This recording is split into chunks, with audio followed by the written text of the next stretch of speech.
हरिः ओम तत्सत् श्रीमते रामचंद्राय नमः।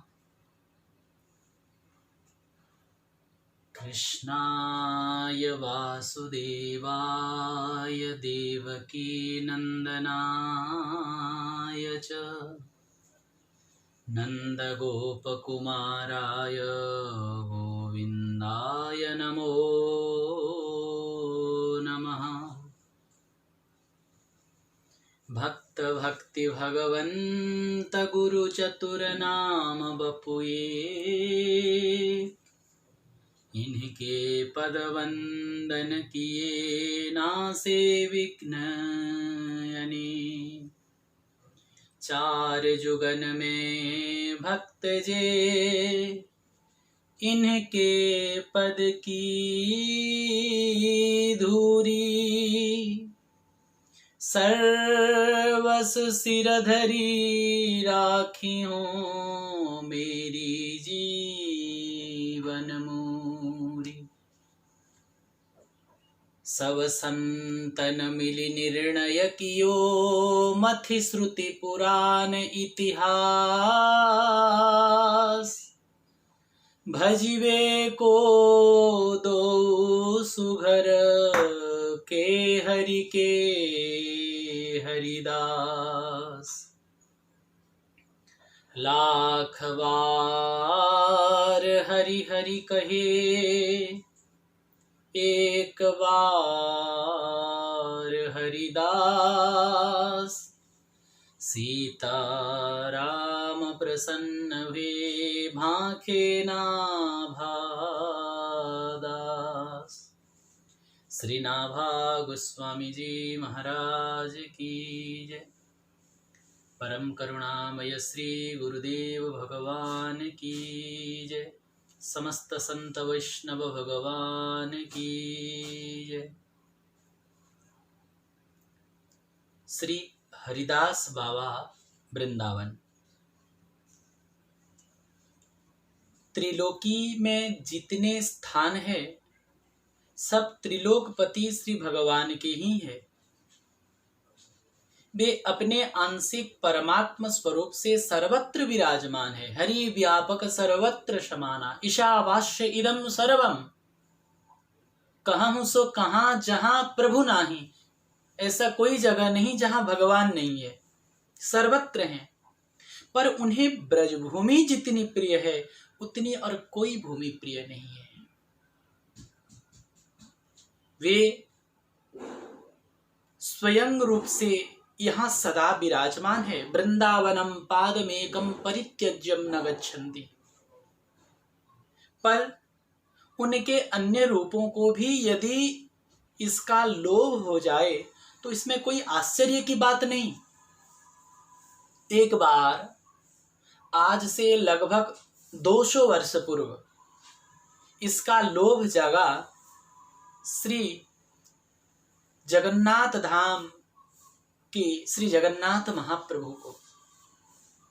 वे वृंदावन में मनोहर यमुना पुलिन पर वास करने का लोभ संवरण न कर सके। पर वृंदावन जाए कैसे? सर्व समर्थ होते हुए भी वे अपने श्री विग्रह रूप में अपने भक्तों को ये श्रेय दिए हैं, अहम भक्त पराधीन। भक्तों के जैसे अधीन है वैसे किसी रूप में नहीं। अर्चावतार के रूप में भगवान भक्तों के अधीन है।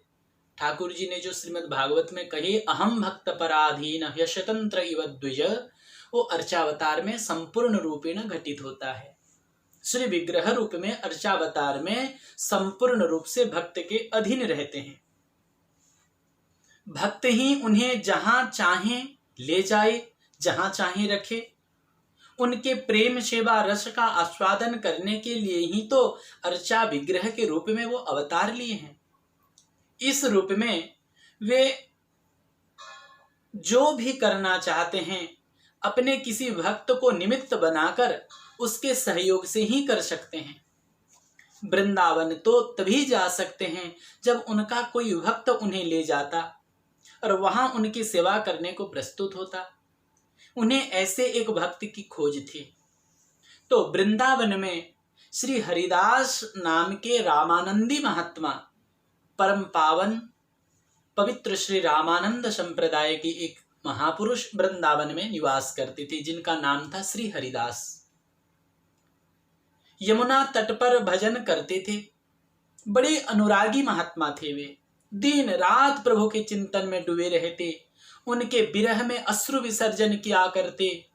अंत में प्रभु ने उन्हें दर्शन दिए। वे उनके रूप माधुरी देखकर अपने सुध-बुध खो बैठे।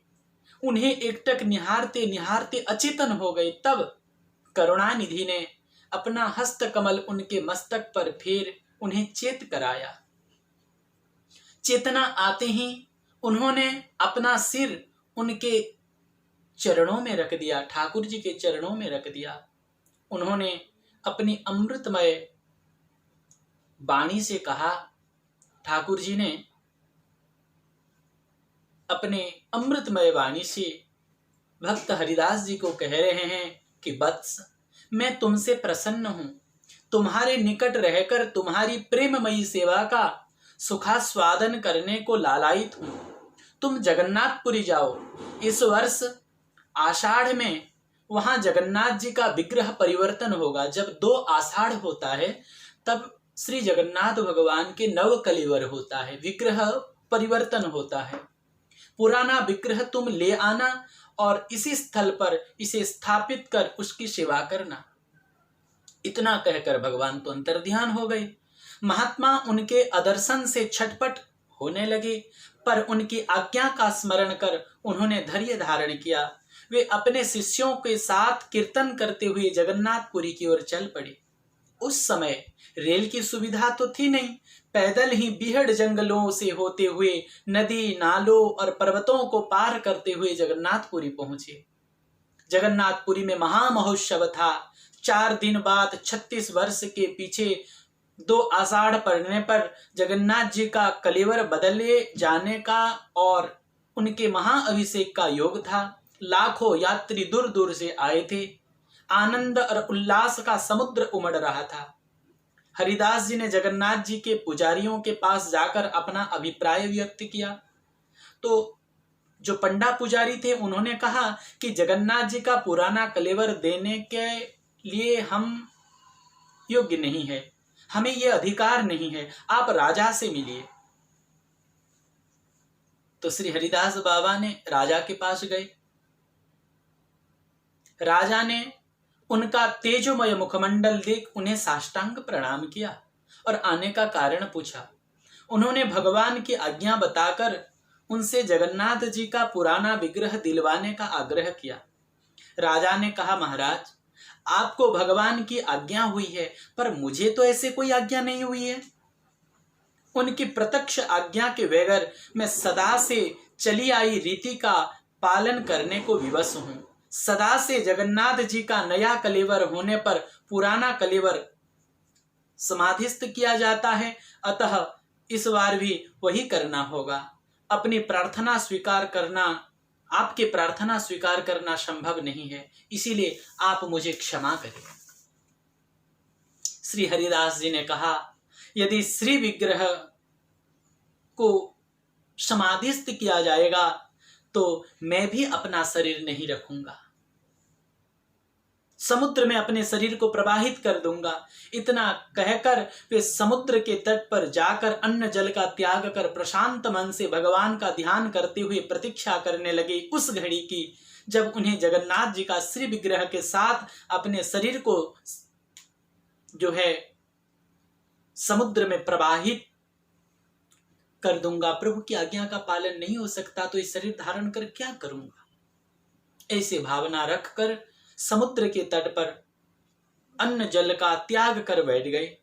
अर्धरात्रि में जब राजा शयन कर रहे थे तो जगन्नाथ जी ने उनके समक्ष प्रकट होकर मेघ गंभीर स्वर से कहा, वे महात्मा मेरी आज्ञा से मेरा कलेवर मांगने तुम्हारे पास आए थे, तुमने उनका तिरस्कार किया, उनका बात नहीं माना, ये ठीक नहीं किए।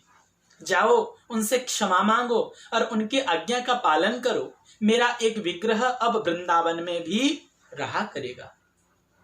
राजा भयभीत होकर जाग पड़े। उसी समय कर्मचारियों को भेजा महात्मा जी की खोज करने। जब उनका पता चल गया, राजा स्वयं गए समुद्र तट पर, उनके चरणों में गिरकर उनसे क्षमा प्रार्थना की, उनकी आज्ञा पालन करने का वचन दिया। अभिषेक के पश्चात राजा ने एक विशाल रथ में जगन्नाथ जी, श्री बल्लाव जी और श्री सुभद्रा जी को विराजमान कर धन धान्य और सेना के साथ वृंदावन के लिए विदा किया। हरिदास जी और उनके शिष्य उनके साथ परमानंद पूर्वक कीर्तन करते हुए कई मास में वृंदावन पहुंचे। वृंदावन में यमुना तट पर, उसी स्थल पर जहां वे भजन करते थे, एक सुंदर मंदिर का निर्माण कर श्री विग्रह को स्थापित किया। आज भी वह मंदिर और श्री विग्रह उसी स्थान पर शोभा बढ़ा रहे हैं। श्री यमुना किनारे जगन्नाथ घाट कहते हैं। बड़े दिव्य मंदिर हैं, वहीं पर ठाकुर जी आज भी विराजमान है। उसके सामने यमुना जी बह रही है। नीचे पक्का घाट बना है जो जगन्नाथ घाट के नाम से पुकारा जाता है। भक्तगण वृंदावन में उसी स्थान पर जगन्नाथ जी के दर्शन कर कृतार्थ होते हैं। जगन्नाथ जी की रथ यात्रा भी वहाँ होता है और अनेक दर्शक वहाँ दर्शन कर बड़े आनंद का अनुभव करते हैं। और जगन्नाथ जी श्री वृंदावन वास करते हुए स्वयं भी परमानंद की अनुभव करते हैं। श्री वृंदावन धाम की ऐसी महिमा है, ब्रजभूमि की ऐसी महिमा है। वहां ठाकुर जी तो अपने दिव्य स्वरूप में है ही, अपने माधुरी रूप में है ही,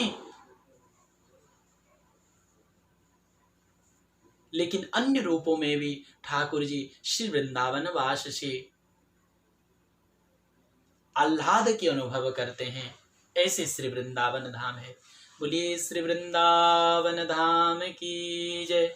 श्री हरिदास बाबा जी महाराज की जय।